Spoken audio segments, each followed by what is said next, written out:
Good, beautiful afternoon. How you doing, folks? Hope you're having a great day. I hope you're enjoying your morning, your afternoon, whatever. I guess it's afternoon now. Yeah, it's afternoon now. I'm hoping that some people tune in and watch the video or listen to the audio. I'm kind of hoping that you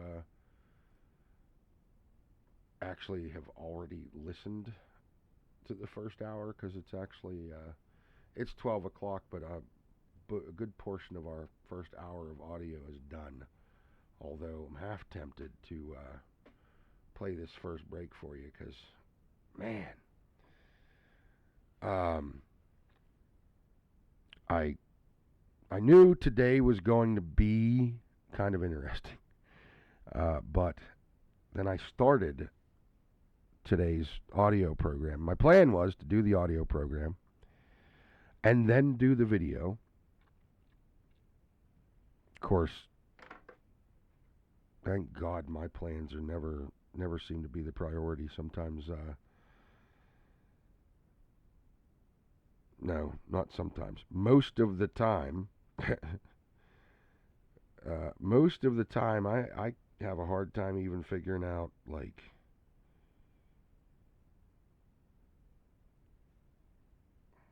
I have a really hard time sticking to the plan. I have a really hard time sticking to the plan because a lot of times things will happen.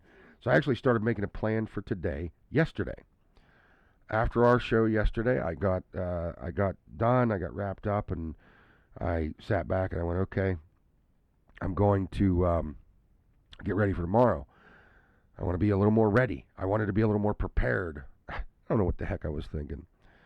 But I want to be a little more prepared for the show. I want to find some things and look some stuff up. And it's just it can really take over a life when you start looking at and trying to find the truth. And if it doesn't start to take over your life, then you're probably denying some of the truths you're finding. So I kind of started digging into what it means to me. Now, I'm not here to be like it's all about me. No, it's not. Jesus came. Let's start at the beginning. God showed us the grace of creating us. God showed us the grace of giving us free will. God showed us grace through just letting us exist, continue to exist, saving Noah when the world was flooded. You know, I can go down there. You can go read the Old Testament, man. You're going to see so many places. He showed us grace in telling the Jewish people through Jesus to go out and share with Gentiles. Go save the world, the whole world. But I started thinking about this, and I I don't I don't even like I'm gonna have this is not gonna be easy. It's not gonna be any easier for you to watch than it's gonna be for me to put it all out there.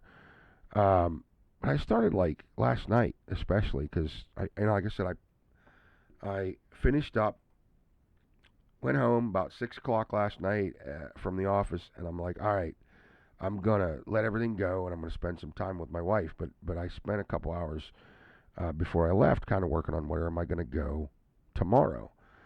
And last night, I ended up in a lot of pain. It happens sometimes. My daughter wasn't feeling good, so I gave her our recliner, um, and then I had a hard time sleeping.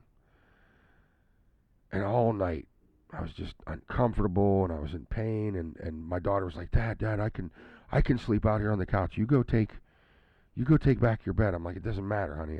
Bed, couch, doesn't matter. I'm going to be in the pain. And I started thinking, and I thought, the pain, as bad as it got last night, and it got bad enough that I was crying a few times.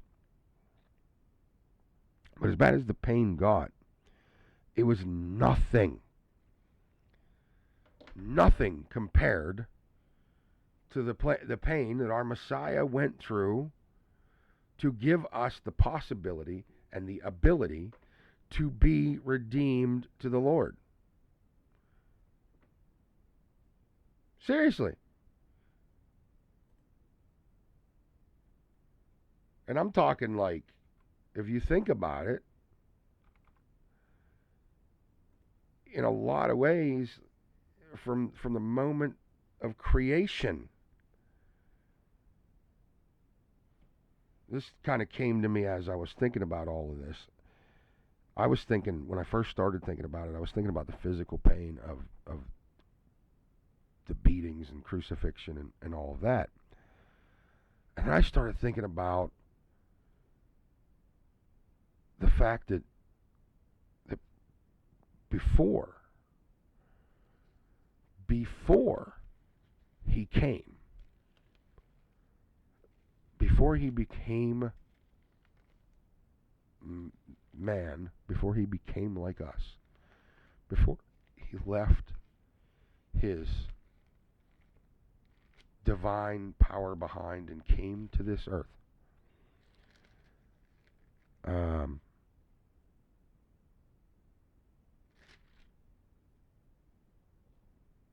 before any of that, he knew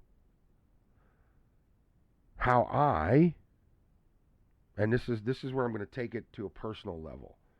Okay, I want to suck it into a personal level before we jump it back out, as it were, to the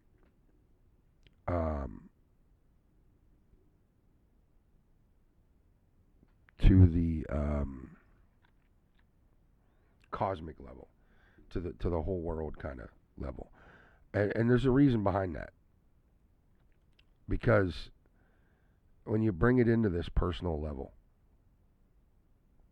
I think that gets you into a place where you can't deny your own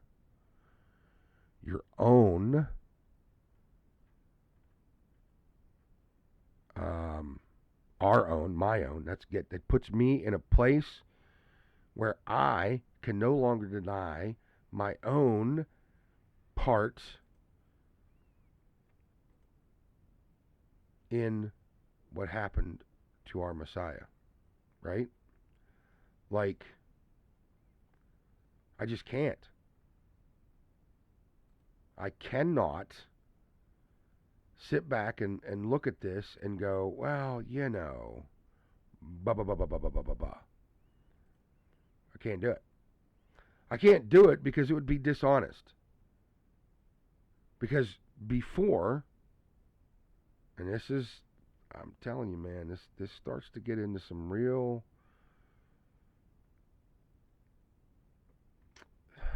serious understanding of what it means, truly what it means to partner with Messiah, to be a part of the kingdom of the heavens. And I had somebody got all mad at me because I talked about the burger kingdom of the heavens and how we can't have it our way. I had a friend who is a Christian who got very angry with me because she heard me talking about how we can't have it our way. And she heard me talking about some specifics about how we can't have it our way, and how we can't expect to live, in the burger kingdom of the heavens. And she's like, chuckles. How can you, why would you do this? Why would you say this? Why? She's like, it's a lot. Like, to tell people that that they have to fully surrender to the Lord's a lot. And I'm looking at her and I'm going, wait a second. What do you mean it's a lot? What do you mean it's too much? She actually said at one point, it's too much. Too much. It is too much to expect us to love the Lord our God with all our heart, with all our spirit, our mind, with everything.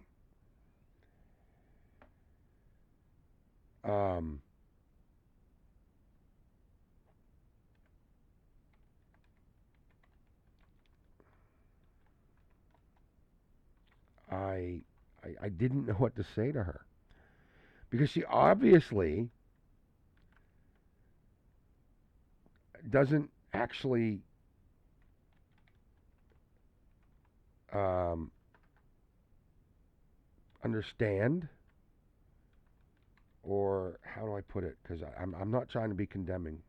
She'll probably watch this video, and I'm hoping not to upset her more. And I'm sorry, and I'm not going to say any name or anything, but I just want to say, like, just because you're not where I'm at doesn't mean you're not a child of God. We're all children of God. Even even those who are still part of the enemy camp are children of God. That's important. I want to say that because it's very important that we understand that all of us are loved by God and forgiven no matter what, no matter how terrible the thing we've done. If we turn to the Lord, if we cry out to Him and ask for forgiveness, He will give it to us. Sorry, I'm getting off in a whole like another direction of where I want to go. Let's do this. I'm actually going to play um, this piece I did a little bit ago that kind of fired this all off. I'm gonna let you guys give this a listen. I think I can, so I'm gonna hit it and see if it works. Bear with me if I have any issues, but we're gonna try this real quick. Living Hope here on God'sLoveLive.com with Chuckles in the afternoon. What a beautiful afternoon it is. I hope you're having a great day. I hope you're enjoying the music. And if you live around here, you're like, Chuckles, what do you mean it's a beautiful afternoon? It's been raining and miserable for the last 2 days. I love the rain. The Wait. That's the wrong one, Chuckle. That's the wrong audio. Here, let's try this again.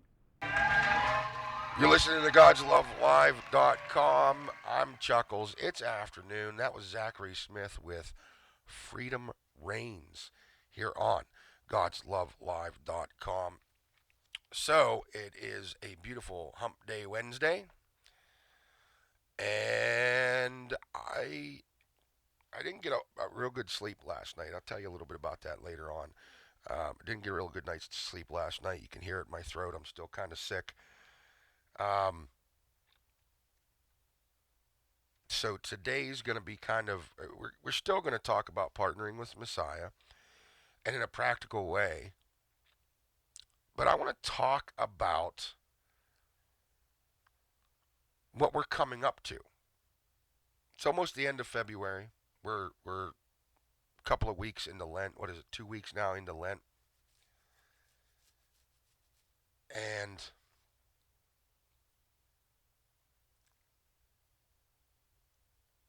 we've been doing this Lenten reflection since Ash Wednesday. If you haven't been listening, we've been doing this since Ash Wednesday. Just kind of looking at some scriptures that help us to reflect and to understand that when we seek God, we will find Him. And that's an amazing thing to consider. But I've been feeling like,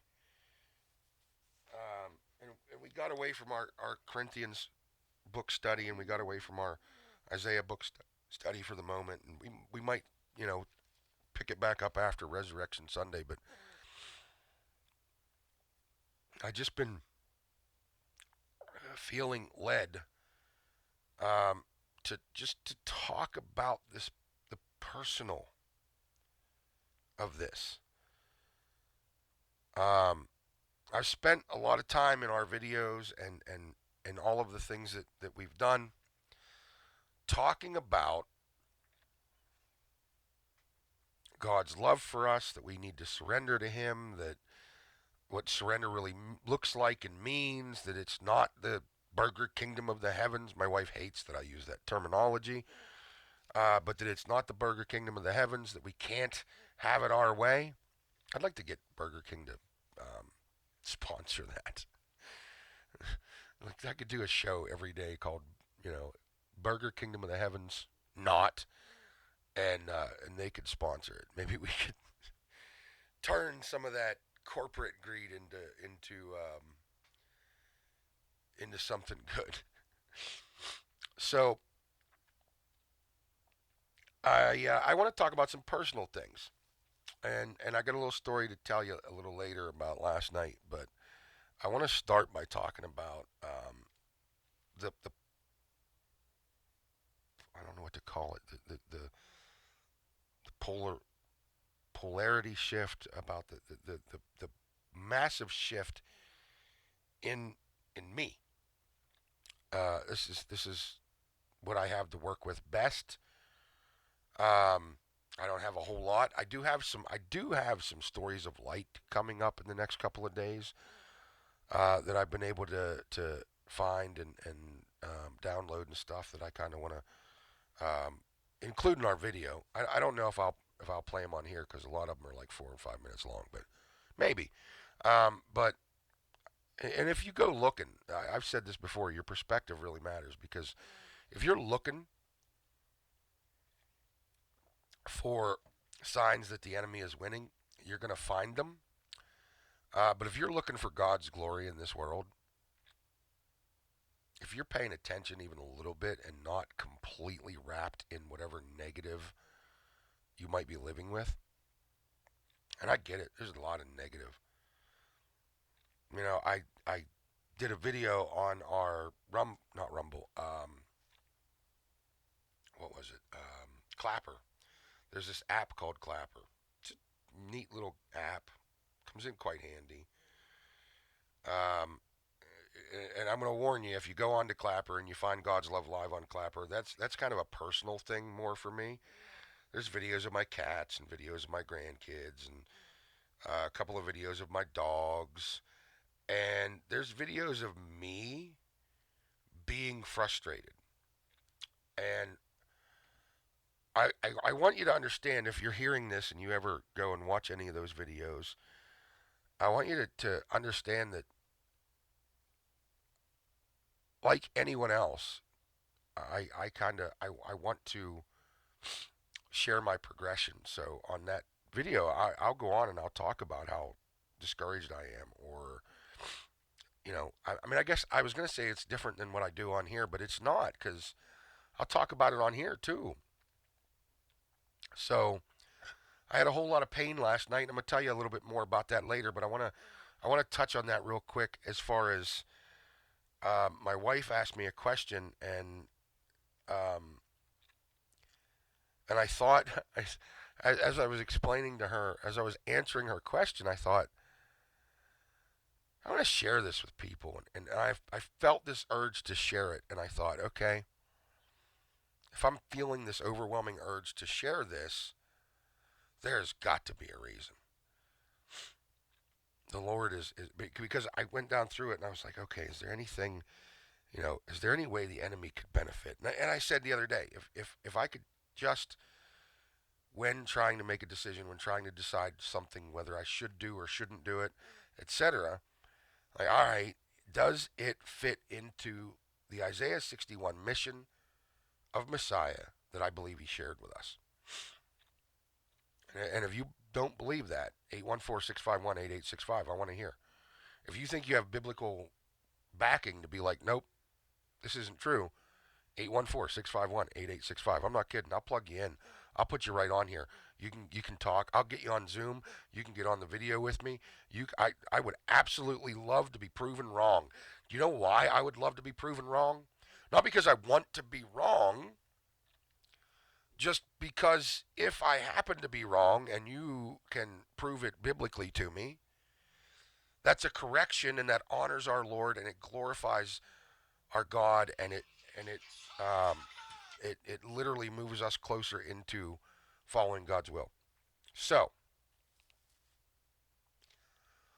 um, my wife, as I was going through this, I was trying to stay trying again. I was in pain to tears. I was crying, and my wife's like, "Honey," she wanted me to take a couple pain pills, and I finally relented late in the evening and did take a couple of pain pills because I have the narcotic pain pills, but I don't take them unless it gets really bad because I can't stand the way they make me feel. But she's like, I just don't understand how you can stay so like upbeat and positive and why why aren't you a little angrier about the fact you're going through this? Why aren't you and I've had this question posed to me multiple times about many things, one of them being um, forgiveness. And those of you that don't know my story, I'll give you the Cliff Notes version real quick. I was falsely accused of a crime. I did 5 years in state prison for being falsely accused of a crime. If you would like to verify that I'm not lying to you, that's easy enough to do. I can give you the phone number of my victim, and she will tell you emphatically, without a shadow of a doubt, that it was a lie. Um, I'll ask her first, but she has said multiple times that if anybody wants to hear the truth, they can call me. I just suggest you do it before 10 because my wife and I go to bed at 10. Yeah, it's my wife. And yeah, it was a serious crime. Yeah, it was a bad thing. But I've literally had people ask me, and this is how I explained it to my wife. I said, you realize people have asked me that pretty much that similar question about forgiving you and the fact that we're together after all that we went through all those years ago. And I said, here's the thing. Now, when it comes to the forgiveness thing, that's easy. It's simple for me to understand that I need to forgive. It's not necessarily simple to forgive, but it is definitely simple to understand that I have to find a way to forgive anyone of anything. And if I can't personally find a way to literally forgive that and let it go, at the very least, I'm going to pray for forgiveness for those people. Okay? And that is because I know what God has forgiven me for through the sacrifice of Christ on the cross. I know that we talk a lot about Jesus coming into the world to save anyone who will accept his offer, his invitation of salvation.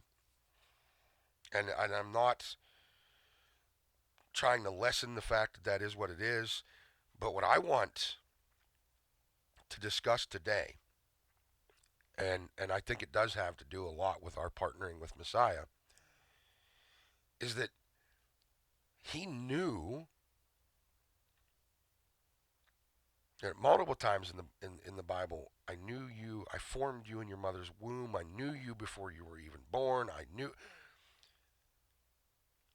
He knew as God the Son prior to coming to this earth and living as a flesh human person who could have fallen, who could have failed, who did suffer. He knew that Chuck Myers, born in Winburn, Pennsylvania, grew up in Winburn, Pennsylvania, spent most of his life in the Winburn, Phillipsburg, Clearfield area kind of place, was going to disappoint him over and over again. He knows everything that I've done and everything I'm going to do that isn't following the Lord's will, the Father's will. Because, and we read this, where were we at when we read this? You're going to have to give me a second to look it up.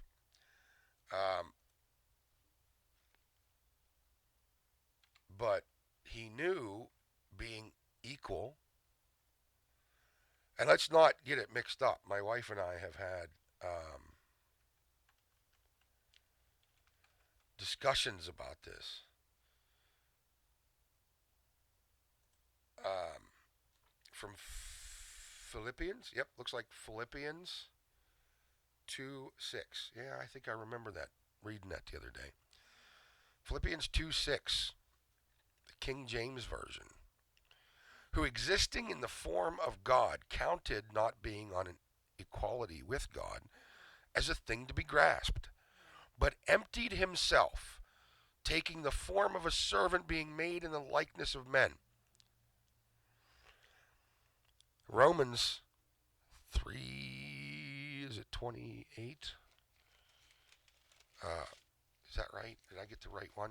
3:23 maybe. Verily I say unto you, all have sinned and fallen short of the glory of God. It's 23. So it's Romans 3:23.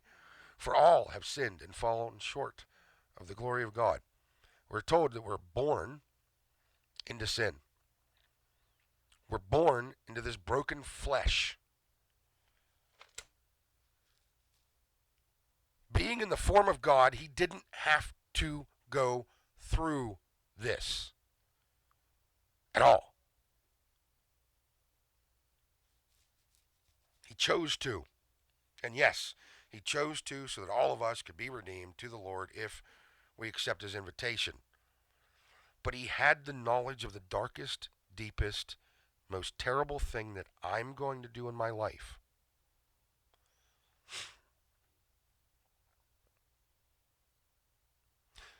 He knew that some of the people who he was giving this massive, ultimate sacrifice for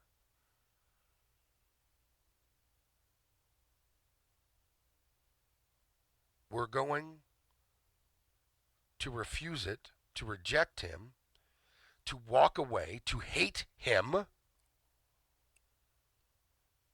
Think about that, man. That's crazy. Love isn't blind, it's reckless. His love wasn't blind. He knew before he came to earth through Mary, becoming Jesus, our Messiah. He knew because being in the form of God, he had every bit of knowledge that the Father had. If you doubt that, read John 17 again. Read the entire chapter, but there's multiple times. Verse 21, that all of them may be one, Father, just as you are in me and I am in you. May they also be in us, that the world may believe you have sent me. In the earlier parts, all I have, this is verse 10, all I have is yours, and all you have is mine. And glory has come to me through them. He attributes his disciples and apostles with helping him to claim the glory that he already had. He emptied himself, taking the form of a servant. We act like staying at church for an extra half hour on a Sunday to have a sandwich with our friends, our church family, and maybe discuss life for real.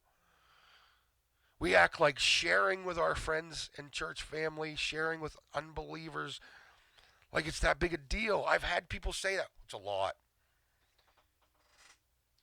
I've had people say to me repeatedly, in reference to being generous in all things, which is his commandment. His command.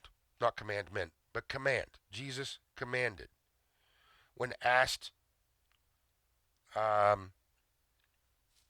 about it, be generous in all things.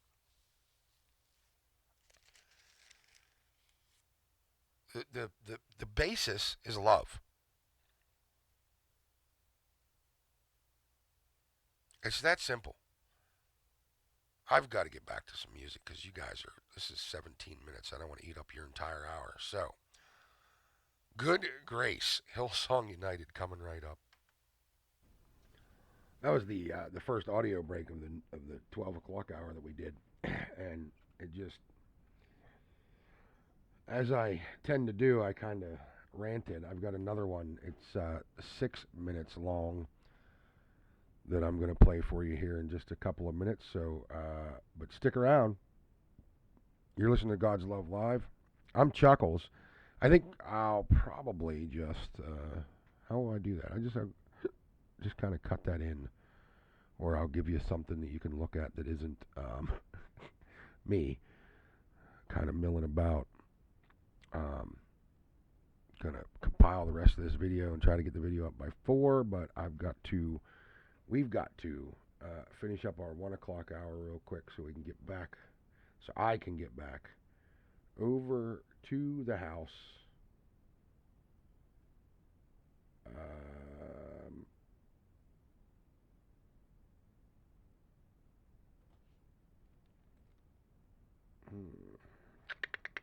Where's the button? Where's the button? Where's the button? Apparently I can't delete that. Oh, because it's already playing. Oh, it kind of jumped to the wrong thing. Okay, let's just fix that by jumping in to some music.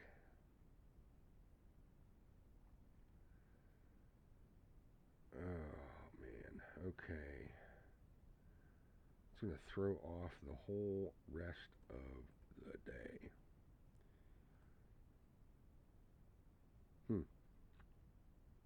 Then we're going to have to shorten this hour quite a bit too. So let's just do that.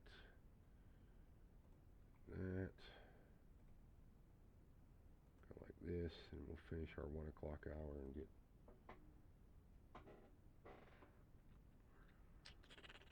Okay. Church of the City, He Lives, taking us to the next audio break. He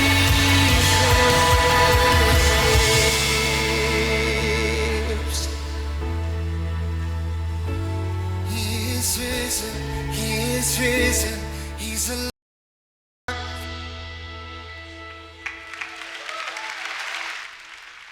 That was He Lives, Church of the City, here on God'sLoveLive.com with Chuckles this afternoon. Now listen, we are going to get, in our 2 and 3 o'clock hour, we're going to get deep into this chit-chat. But the 17-minute break in the last hour, the fact that the cross-examination program kind of overflowed into the 12 o'clock hour, so your actual 12 o'clock programming didn't begin until like 12:30, and the fact that the last break in this hour was 7 minutes long, I don't want to have to get rid of any more music. So we're just going to jump right back into it with Jamie Kimmett. This is Prize Worth Fighting For on God'sLoveLive.com. Bringing you God's Love Live each and every day on the internet.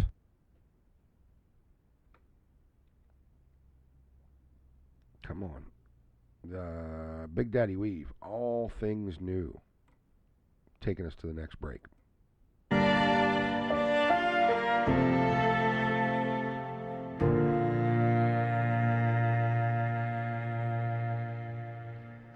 That was All Things New, Big Daddy Weave here on God'sLoveLive.com. And for all of you out there listening, I have a quick, and I'm going to make it very quick because I want to get back to the music and give you a couple more songs in this hour, but I know this hour is going to be kind of short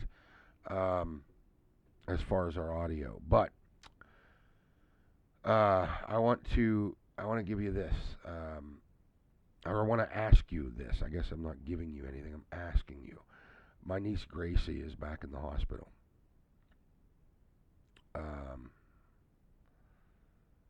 She's been having a rough time. My brother-in-law took her into the emergency room last night, and then they transferred her to a hospital a little further away that gives them it's just has a lot more specialists that understand Gracie and everything that she goes through, everything that she's dealing with physically and whatever. So I'm asking from all of you, if you would, please pray for my niece Gracie. Please pray for my niece Gracie, if you would, please. I said please quite a bit, but I meant it. So, such a wonderful child who's had a at least up until, no, her entire life. She's had a hard life her entire life, but up until my sister and brother-in-law adopted her, it was very rough, and then they adopted her and made it quite a bit better. Did a blessed thing. Did the work of God. They live out the Isaiah 61 message, mission of God with Gracie and my other nephews and the foster kids over the years that they've brought in and tried to help. You know, and I say this all the time. We don't all get it right all the time, but if we can get it really, really right a little bit of the time, that's great too.